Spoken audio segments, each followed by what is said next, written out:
Olá pessoal, bem-vindos a mais um vídeo aqui no canal. E hoje eu estou aqui trazendo para vocês um dos vídeos mais esperados nos últimos tempos por vocês, que é o meu relato de parto da minha segunda filha, Ana. Então se você gosta desse tema, desse tipo de vídeo, já deixa o teu like aqui para me ajudar. Já se inscreve no canal se você ainda não é inscrito e vamos ao vídeo de hoje.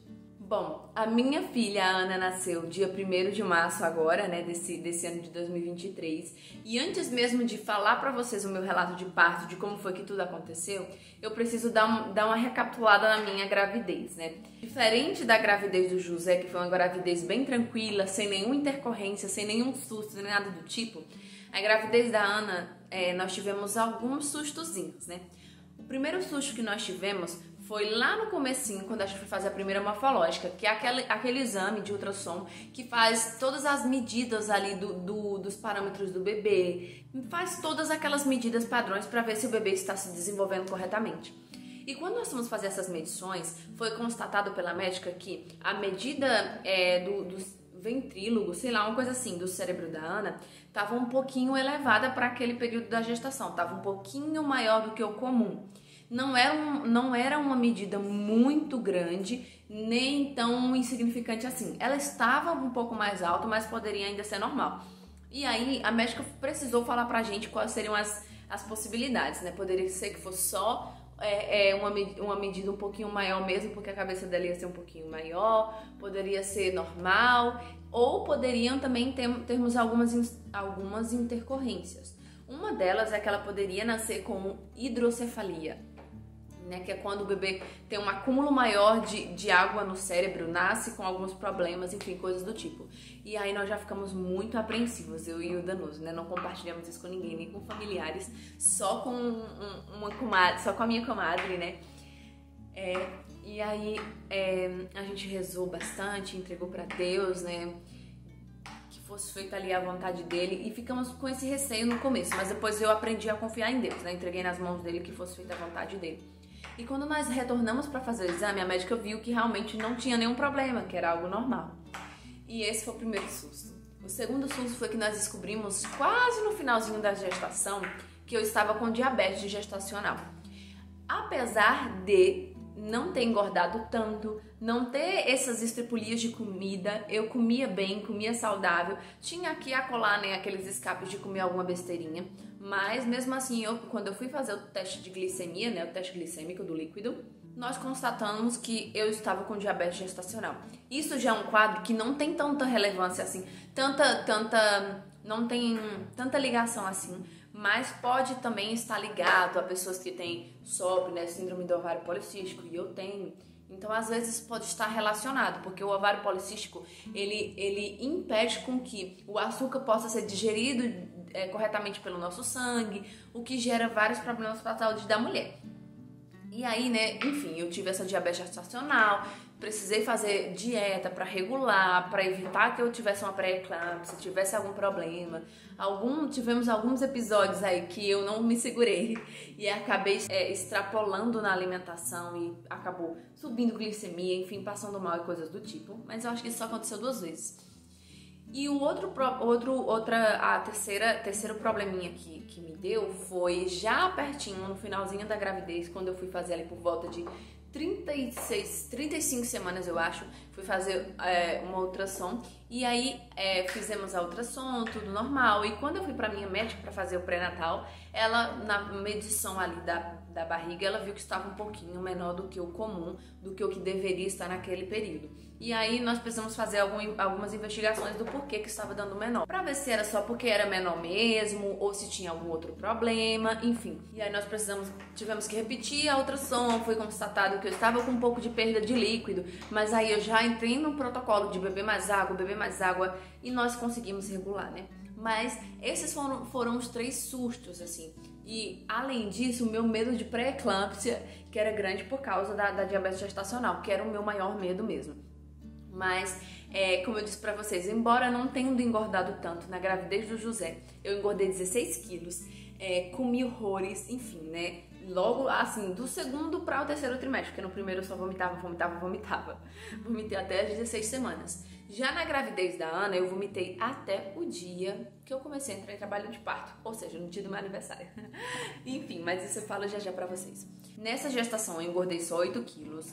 E mesmo assim tive esses problemas, né? Pra mostrar pra vocês, né, que a gente não tem controle de tudo nessa vida. A gente pode fazer, dar o nosso melhor e mesmo assim acontecer coisas que a gente não planejava, como a gente pode não fazer nada e mesmo assim não acontecer coisas ruins ou coisas dificultosas ou algum problema na nossa vida, né? Enfim. E aí, quando foi se aproximando esse finalzinho da gravidez, que eu fui ficando mais cansada e todas essas coisas, né? Devido à diabetes gestacional, a minha médica me recomendou não esperar até as 42 semanas. O nosso prazo era só até as 39 semanas para que a Ana viesse de forma normal, né? Para que eu pudesse ganhar ela de parto normal, parto natural, enfim, do que fosse. Induzindo ou não, né? Fora isso, a gente teria que ir para uma cesárea se ela passasse muito do tempo devido à diabetes gestacional. Então, a minha maior apreensão quando eu fui chegando perto do tempo era de que ela pudesse vir, né, de forma normal, de parto normal, e que eu não precisasse ir para uma cesárea necessária ou desnecessária, né? Não tenho problema contra a cesárea, nem nada desses tipos. Eu só queria evitar uma cirurgia desnecessária pra mim, né? Uma cirurgia que não fosse realmente de extrema necessidade. Por quê? Porque eu gostaria de continuar com o meu histórico de parto normal para os próximos filhos, para que eu pudesse me recuperar melhor por ter já uma criança pequena e por tudo aquilo que vocês já sabem que são as nossas circunstâncias, né? Por não ter ajuda tão próxima, por ser só eu, Danúzio. Então, ter um parto normal para mim seria muito mais prático e muito mais fácil para que eu pudesse voltar logo para minha rotina para cuidar das duas crianças da casa e das minhas demandas, sem precisar perturbar outras pessoas que não fosse o meu marido, né? Enfim, coisas desse tipo que na minha cabeça fazem sentido. Também porque eu tenho medo de cirurgia. E eu rezava muito, né, pedindo a Deus isso, essa graça de que pudesse acontecer conforme fosse a vontade dele, mas que eu e a minha filha pudéssemos ficar bem. E aí, o José, ele nasceu de 38 semanas e 2 dias. Eu fazia da Ana 38 semanas no dia do meu aniversário.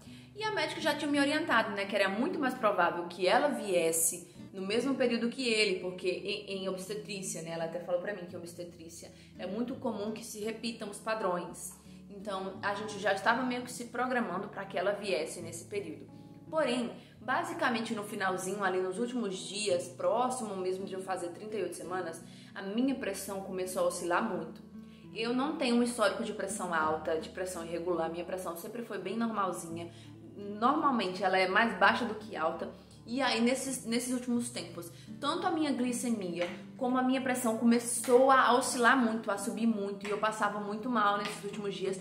E a gente começou a entrar em um estado de alerta, né? Assim, de ficar ali observando para ver se ela subia demais, se eu ia precisar ir para um hospital ali para ver o que era, se era um início de pré-eclâmpsia e coisas desse tipo. E isso me assustou muito, porque como eu disse para vocês, o meu maior medo era uma pré-eclâmpsia, porque eu sei o quanto que isso é perigoso para a vida do bebê e para a vida da mãe. E eu pedi muito a Deus que isso não acontecesse, né? E aí, quando foi chegando perto, a gente foi fazendo essa observação. Não foi algo que subiu tanto assim. Minha pressão chegou no máximo a 13,6, eu acho, assim. E a gente foi regulando, foi ali acompanhando, né? E eu fazia aniversário no dia 28 de fevereiro. E nas semanas, né, eu completava 38 semanas no dia do meu aniversário. Então nós organizamos toda a nossa vida para deixar tudo pronto até no máximo 35 semanas. Então nós fizemos o que precisava fazer de alteração em casa, a gente limpou a casa, organizou tudo do quarto, de berço, de roupa, de enxoval, de mala maternidade, todas essas coisas até as 35 semanas. Pra quê? Porque devido a essas dificuldades, se nós precisássemos ir para um hospital para induzir ali naquele momento ou para alguma outra coisa, já estaria tudo pronto. Então a gente deixou tudo basicamente esquematizado dessa forma, né? E quando eu completei as 38 semanas, todo mundo fazia aquele bolão por aqui o José está aqui do meu lado, tá? Então é ele que tá falando. Então todo mundo começou a fazer o bolão, dizendo que ele ia nascer no meu aniversário. Que ela ia nascer no meu aniversário, isso e aquilo e todas essas coisas, né? Mas na minha cabeça e no meu coração algo já me dizia que no meu aniversário ela não ia vir, mas que ela não ia demorar muito, né? A DTP dela, se nós formos seguir até o período normal da gestação, seria dia 14 de março. E aí todo mundo fazendo esse bolão e tudo mais. E quando foi no dia do meu aniversário, no dia 28, eu já acordei muito mal de madrugada, né? Eu comecei a passar mal de madrugada com dor de barriga. Eu levantei bem cedo, sabe, com aquela dor de barriga, passando mal, vomitando, fiquei o dia bem ruinzinha mesmo assim. É tanto que eu não fiz quase nada, fiquei mais deitada, cuidando do José, que também não estava tendo um dia muito bom. Enfim, foi acontecendo várias coisas que eu até compartilhei no meu Instagram. Foram acontecendo algumas coisas, né, nesse dia. E meio que algo já me dizia que estava muito estranha aquela situação.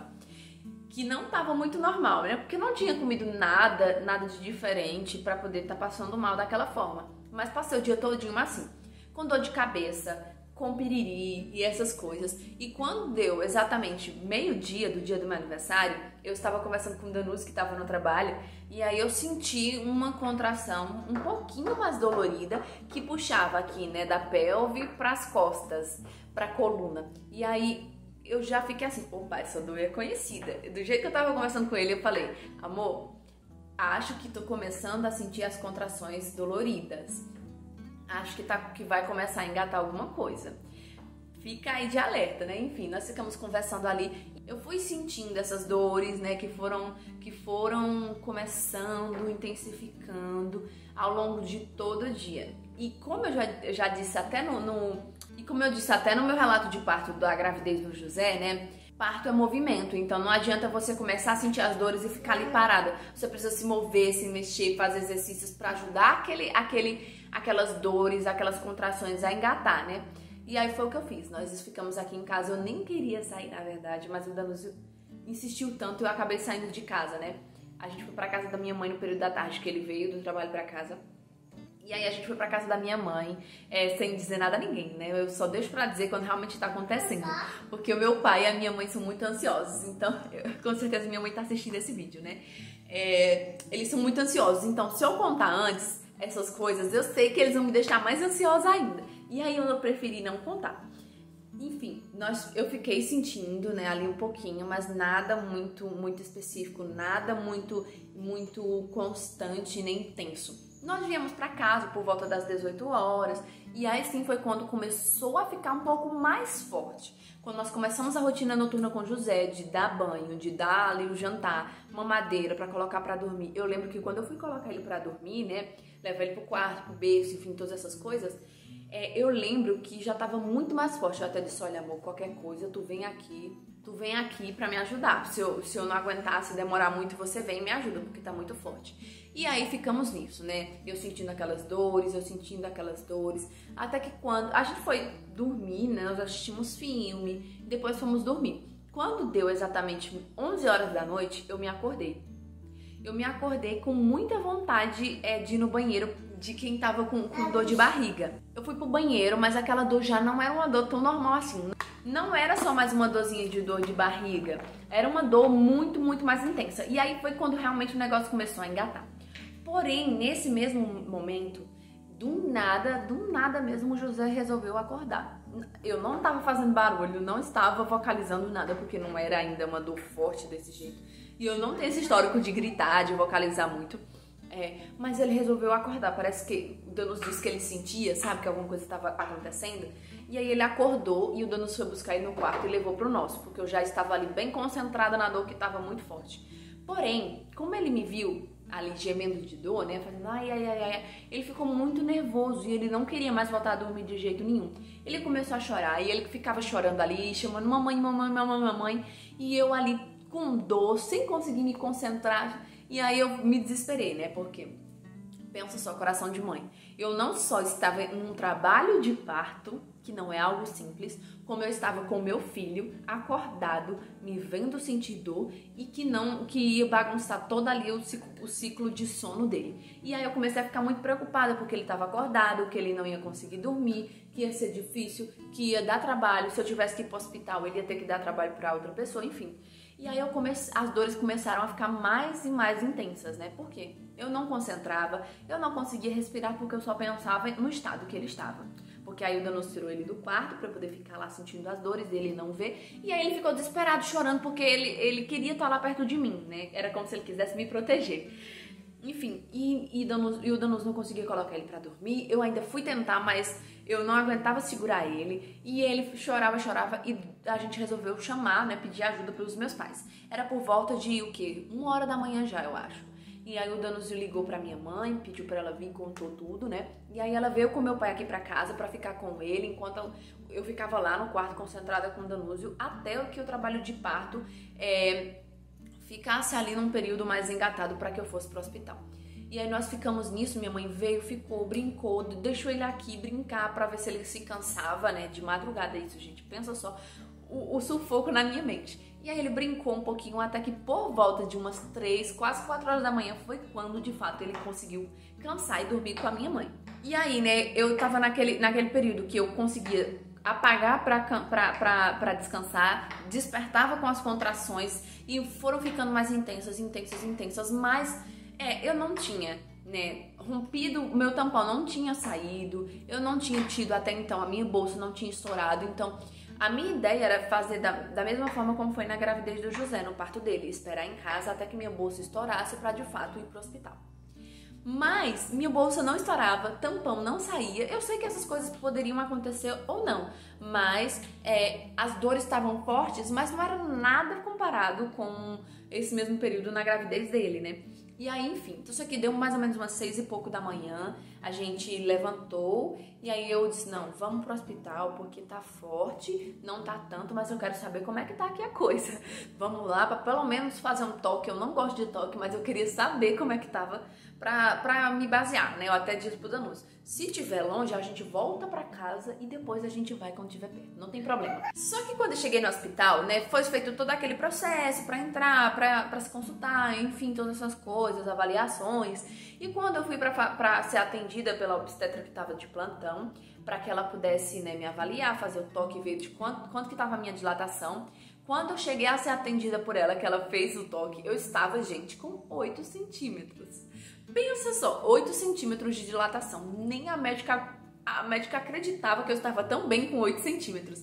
É tanto que ela se assustou, né? Ela começou a, meu Deus, filha, você já tá com 8. Deixa eu chamar o maqueiro ali pra te levar pra sala de pré-parto, pelo amor de Deus. Eu lembro que ela até disse, se sentir vontade de fazer força, não faça. Mas foi muito engraçado. E nisso eu estava sozinha com a médica. Por quê? Porque tinha dado todo um fuzuê no pré-internamento, né? Quando ela olhou a pulseira que estava no meu braço e a ficha, eles tinham trocado a minha ficha. Tinham me dado uma ficha de uma mulher que ia para ortopedia porque tinha fraturado lá uma parte lá do osso, enfim, ela ia pra ortopedia, né? E aí o Danúcio teve que correr, voltar pra fazer toda aquela alteração, trocar, enfim, e eu tava só com a médica nesse momento. E aí o maqueiro veio, me levou pra sala de preparo. Isso eu nervosa, porque na minha cabeça, né, eu só conseguia pensar que eu tinha deixado o José Alceu em casa, não tão bem assim, não como eu gostaria. E nós chegamos lá, fomos pra sala, fomos recebidos pela enfermeira que ia ficar me acompanhando. Só um adendo, né? Eu tive a Ana pelo meu plano de saúde, né? Então foi pelo plano, pelo convênio médico. Aqui na minha região, na cidade de Barbalha, no Hospital São Vicente de Paulo. E aí, lá eles têm umas salas para parto normal.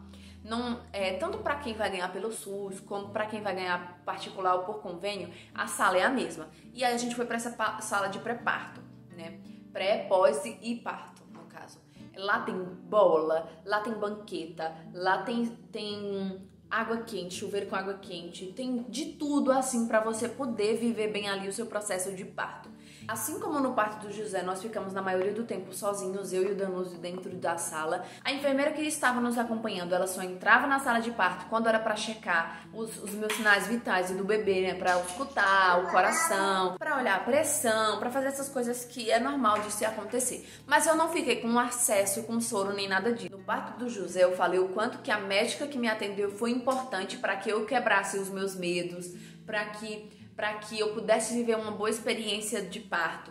E aí, Deus é muito providente. A mesma médica que fez o parto do José era a médica que estava de plantão naquele dia. era ela e um outro médico.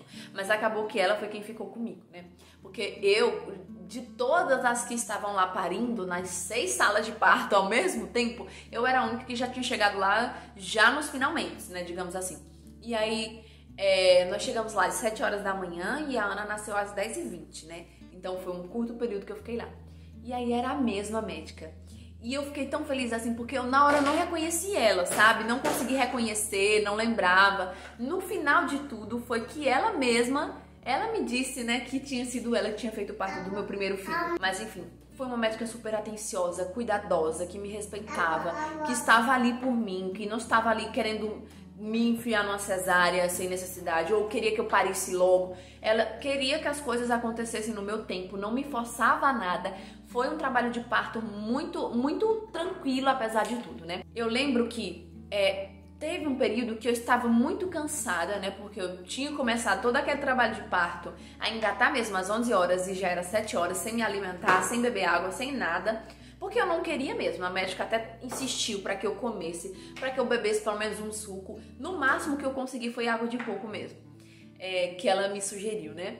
Enfim, e eu já estava ali naquele sofrimento, mas nada tirava da minha cabeça que eu tinha deixado meu filho naquela confusão toda em casa, né? E eu sofria, chorando ali, sem entender. E doía mais ainda porque eu não conseguia me concentrar. Até que nesse momento, enquanto eu tava lá pensando nele, chorando, sofrendo, estávamos só eu e Danuzinho no quarto, eu queria rezar o texto, né? Me veio para rezar o texto. E eu procurei, não achei meu texto, nem o Danus achou na bolsa de jeito nenhum. E eu tinha colocado, o texto estava lá, mas nós não achávamos. Mas não tem problema, coloquei o texto no celular do Padre Paulo Ricardo, nos Mistérios Dolorosos, e nós começamos a rezar o texto, né? E foi quando realmente eu consegui me concentrar e trabalhar, de fato, no meu parto. E aí eu rezava, eu entregava aquelas dores, né, para Jesus, e tinha um crucifixo assim na minha frente, eu, Nossa Senhora, menino Jesus, eu não tenho forças, vem aqui e me ajuda. Eu não consigo sozinha, vem cá, me ajuda a passar e a suportar tudo isso. E aí, né, eu chorava, rezava, me concentrava naquela dor, entregava pelas almas que padeciam no purgatório, pelas crianças que eram abortadas, né? E nós ali naquele momento, até que realmente eu consegui me concentrar e engatar no trabalho de parto, né? Mas de tudo isso, que eu posso dizer assim, que Deus, ele é muito bom. Porque aquela médica, ela foi mais uma vez sinal de Deus pra mim, de estar ali me ajudando. O Danúzio, né, que estava todo o tempo comigo, que fazia massagem, que cuidava de mim, que me dava ali atenção, mesmo cansada, exausto, porque tinha passado a madrugada toda comigo também. E nós vivemos mais uma vez aquilo, né, de um momento de aprender a se entregar nas mãos de Deus. Porque não é uma dor simples de se passar, não é uma dor tranquila, mas quando nós aprendemos a dar sentido ao nosso sofrimento, nós podemos viver ele com maior beleza, com maior grandiosidade. Não é floreando nem fantasiando o trabalho de parto, né? Mas é fazendo com que ele tenha um verdadeiro sentido.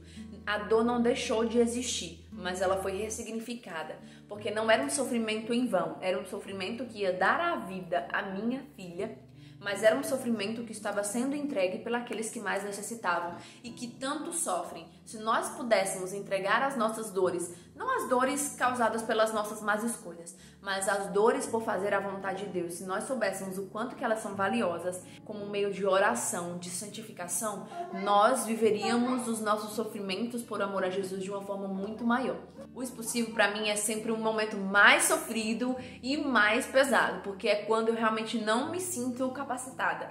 Ele é o mais dolorido de todos, né? E com a graça de Deus, a Ana nasceu depois no expulsivo mesmo, só foram 3 puxos e ela nasceu.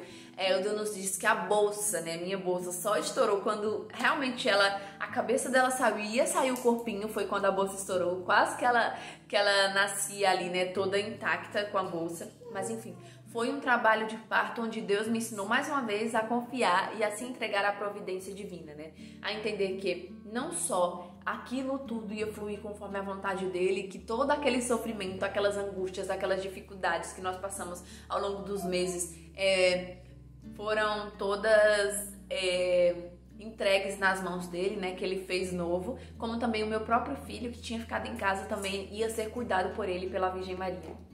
E foi isso, né, o trabalho de parto da Ana. eu pude viver de novo toda aquela experiência de confiar em Deus, de se entregar a Ele, de entender que, independente das minhas escolhas, da minha vontade, Ele sabe, Ele quer e Ele faz o melhor para nós. Mesmo que isso não seja muitas vezes coerente ou de acordo com a minha própria vontade. A dele é sempre maior e mais bela, né? E eu aprendi mais uma vez a viver isso, confiando e se entregando nas mãos de Deus.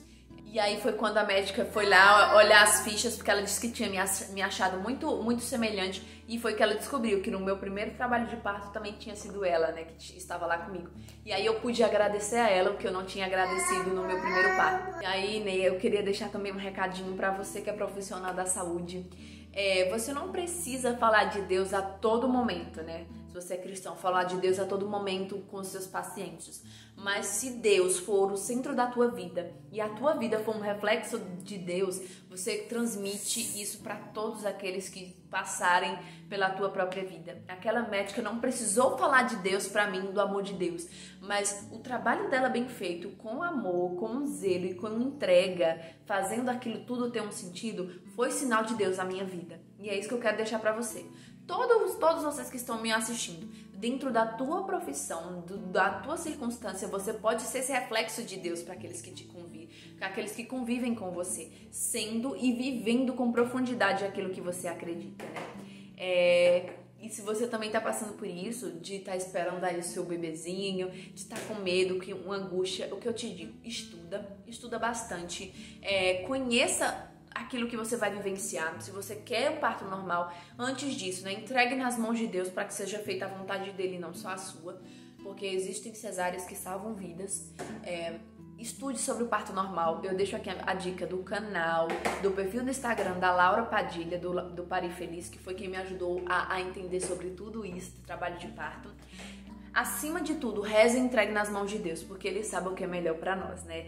Então é isso, fiquem com Deus, até o próximo vídeo. Tchau, tchau!